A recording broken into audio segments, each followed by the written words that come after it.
महाभारत तीर्थयात्रा पर्व अध्याय 155 से 156। भयंकर उत्पात देखकर युधिष्ठिर आदि की चिंता और सबका गंधमादन पर्वत पर सौगंधिक वन में भीमसेन के पास पहुंचना।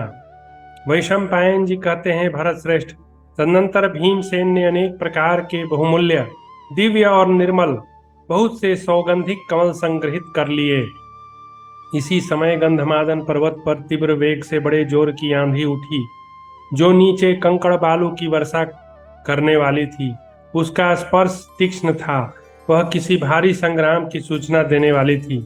वज्र की गड़गड़ाहट के साथ अत्यंत भयानक भारी उल्कापात होने लगा। सूर्य अंधकार से आवृत हो प्रवाह शून्य हो गए, उनकी किरणें आच्छादित हो गई।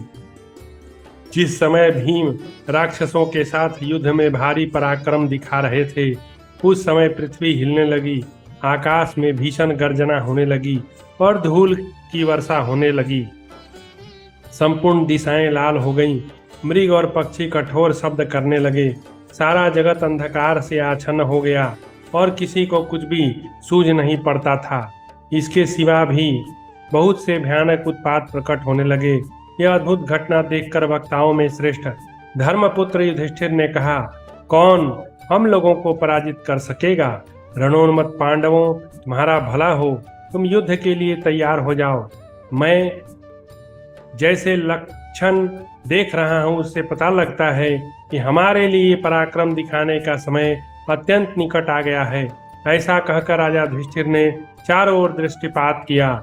जब भीम नहीं दिखाई दिए, तब शत्रु दमन धर्मनंदन युधिष्ठिर ने द्रौपदी तथा पास ही बैठे हुए नकुल सहदेव से अपने भाई भीम के संबंध में, जो रणभूमि में भयानक कर्म करने वाले थे, पूछा, पांचाल राजकुमारी भीमसेन कहाँ है? क्या वे कोई काम करना चाहते हैं? अथवा साहस प्रेमी वीरवर भीम ने कोई साहस का कार्य तो नहीं कर डाला? यह अकस्मात प्रकट हुआ उत्पात महान युद्ध के सूचक हैं। ये चारों ओर तीव्र भय का प्रदर्शन करते हुए प्रकट हो रहे हैं। धर्मराज युधिष्ठिर को ऐसी बातें करते देख मनोहर मुस्कान वाली मनस्विनी महारानी पति प्रिया द्रौपदी ने उनका प्रिय करने की इच्छा से इस प्रकार उत्तर दिया। द्रौपदी बोली, राजन, आज जो सौगंधिक पुष्प वायु लाए थी, उसे मैंने प्रसन्नतापूर्वक भीमसेन को दिया और उन वीर शिरोमणि से यह भी कह दिया कि यदि किसी तरह से बहुत से पुष्प तुम्हें दिखाई दें तो उन सब को लेकर शीघ्र यहाँ लौट आना। महाराज, मालूम होता है वे महाबाहु पांडु कुमार निश्चय ही मेरा प्रिय करने के लिए उन्हीं फूलों को लाने के लिए निमित्त यहाँ से पूर्वोत्तर दिशा को गए हैं। द्रौपदी के ऐसा कहने पर राजा युधिष्ठिर ने नकुल सहदेव से इस प्रकार कहा, अब हम लोग भी एक साथ शीघ्र ही उस मार्ग पर चलें जिससे भीमसेन गए हैं। देवताओं के समान तेजस्वी घटोत्कच तुम्हारे साथी राक्षस लोग इन ब्राह्मणों को, जो जैसे थके और दुर्बल हों, उसके अनुसार कंधे पर बिछा कर ले चलें और तुम भी द्रौपदी को ले चलो। यह स्पष्ट जान पड़ता है कि भीमसेन यहाँ से बहुत दूर चले गए हैं।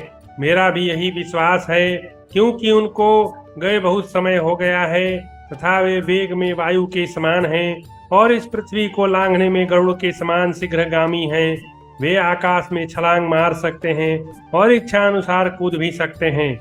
निशाचरों, भीमसेन ब्रह्मवादी सिद्धों का कुछ अपराध न पावें, इसके पहले ही तुम्हारे प्रभाव से हम उन्हें ढूंढ निकालें। जन्मेजय, तब कुबेर के उस सरोवर का पता जानने वाले उन घटोत्कच आदि सब राक्षसों ने तथास्तु कहकर पांडवों तथा उन अनेकानेक ब्राह्मणों को कंधे पर बैठाकर लोमस जी के साथ वहां से प्रसन्नता पूर्वक प्रस्थान किया। उन सब ने शीघ्रता पूर्वक जाकर सुंदर वनस्थली से सुशोभित वह अत्यंत मनोरम सरोवर देखा, जिसमें सौगंधिक कमल थे।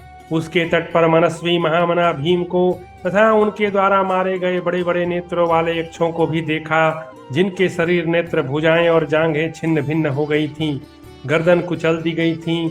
महात्मा भीम उस सरोवर के तट पर खड़े थे।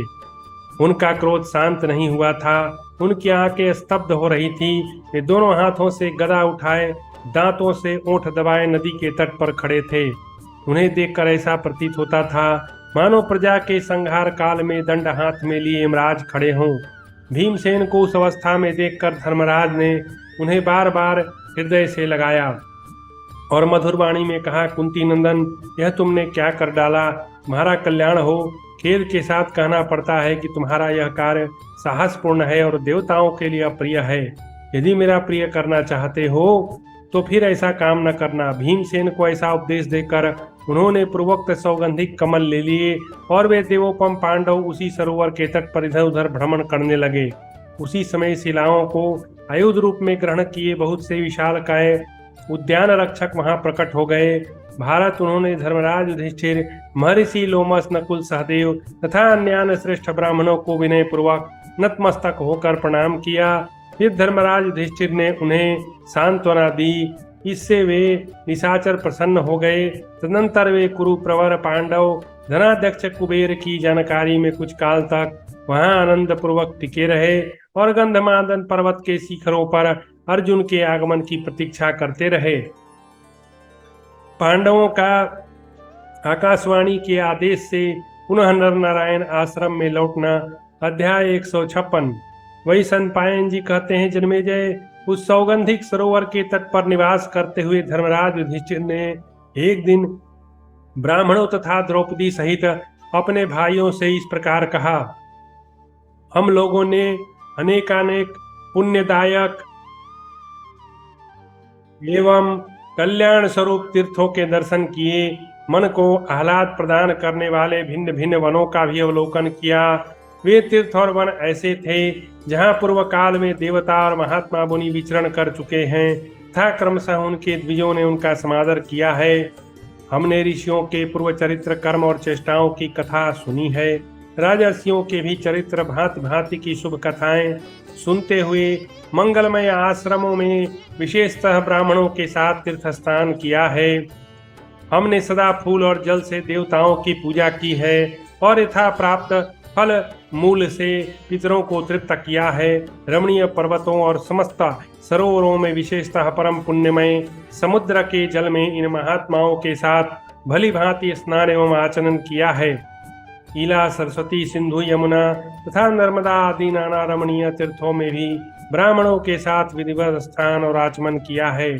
गंगा द्वार को लांघकर बहुत से मंगलमय पर्वत देखे तथा बहुसंख्यक ब्राह्मणों से युक्त हिमालय पर्वत का भी दर्शन किया।